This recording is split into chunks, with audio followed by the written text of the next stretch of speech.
भवन में भी भीम आर्मी के संस्थापक और आजाद राष्ट्रीय अध्यक्ष बड़े भाई चंद्रशेखर आजाद जी के माध्यम से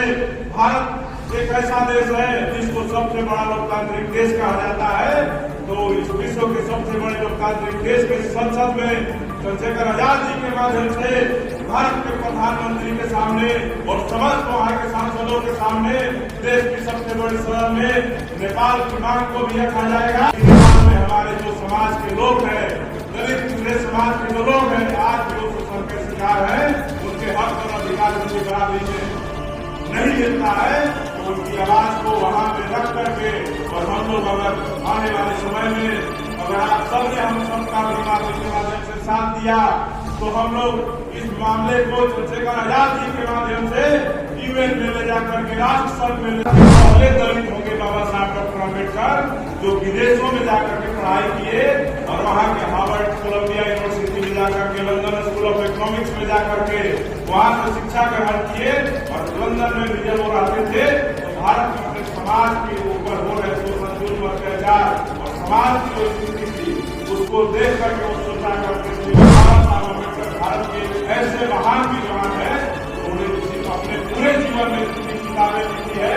अगर हम लोग उसको पढ़ने पर आ जाए तो हमारी पूरी जिंदगी खत्म हो जाएगी, लेकिन बाबा साहब अम्बेडकर की लिखी हुई किताबों की जो फहरिस्त है वो नहीं खत्म होगी। आजाद जी को 1 महीने जेल में रखने का काम किया और 1 महीने वो जब जेल में रहे उसके बाद वो जेल से बाहर आए तो दिल्ली की सरकार ने, दिल्ली की हाई कोर्ट ने आदेश दिया कि चंद्रशेखर आजाद जी आप भारत के प्रधानमंत्री का सम्मान नहीं करते हैं, इसलिए आप 3 महीना तक दिल्ली में एंट्री नहीं कर सकते हैं। लेकिन हम लोग खुशकिस्मत हैं, हमारा समाज इतना संगठित हो गया है, जागरूक हो गया है। हम धन्यवाद देंगे आपके नेपाल देश से हमारे नगीना के लोगों का,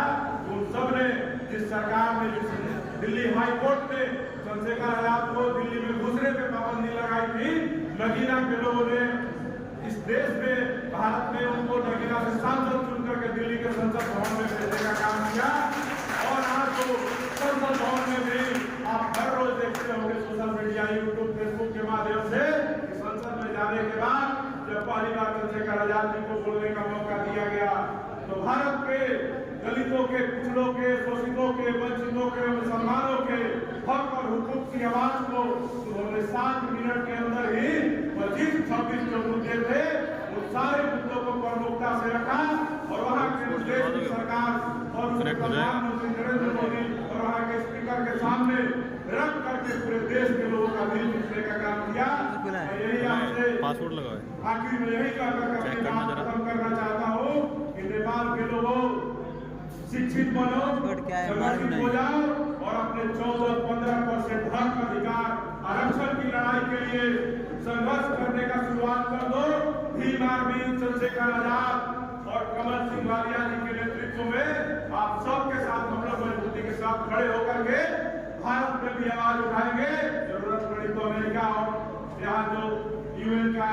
ऑफिस है वहां पे भी जाकर के आवाज उठाने का काम किया जाएगा। बहुत सबसे ज्यादा शिक्षा हासिल किया और मुझे लगता है कि भारत के पहले दलित होंगे बाबा साहब डॉक्टर अम्बेडकर, जो विदेशों में जाकर के पढ़ाई किए और वहाँ के हार्वर्ड कोलंबिया यूनिवर्सिटी में जाकर के लंदन स्कूल ऑफ इकोनॉमिक्स में जाकर के वहाँ से शिक्षा ग्रहण किए और लंदन में भी जब वो रहते थे तो भारत में अपने समाज के ऊपर हो रहे शोषण जुल्म अत्याचार और समाज की जो स्थिति थी उसको देख करके वो सोचा करते थे, लिखा करते थे, पढ़ा करते थे और बाबा साहब अम्बेडकर भारत के ऐसे महान विद्वान है जो उन्होंने अपने पूरे जीवन में जितनी किताबें लिखी है कि अगर हम लोग उसको पढ़ने पर आ जाए तो हमारी पूरी जिंदगी खत्म हो जाएगी, लेकिन बाबा साहब अम्बेडकर की लिखी हुई किताबों की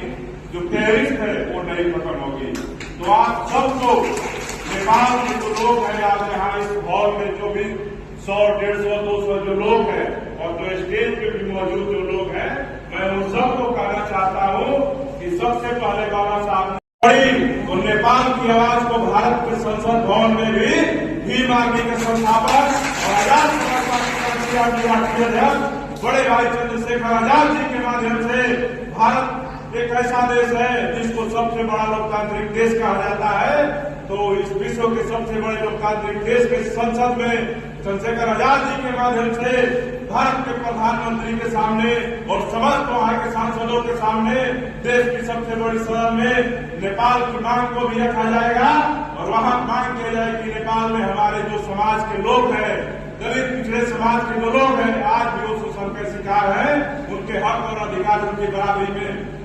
नहीं मिलता है, तो उनकी आवाज को वहां पे रख करके और हम लोग अगर आने वाले समय में अगर आप सबने हम सबका भी आर्मी के माध्यम से साथ दिया तो हम लोग इस मामले को चंद्रशेखर आजाद जी के माध्यम से यूएन में ले जाकर के राष्ट्र संघ में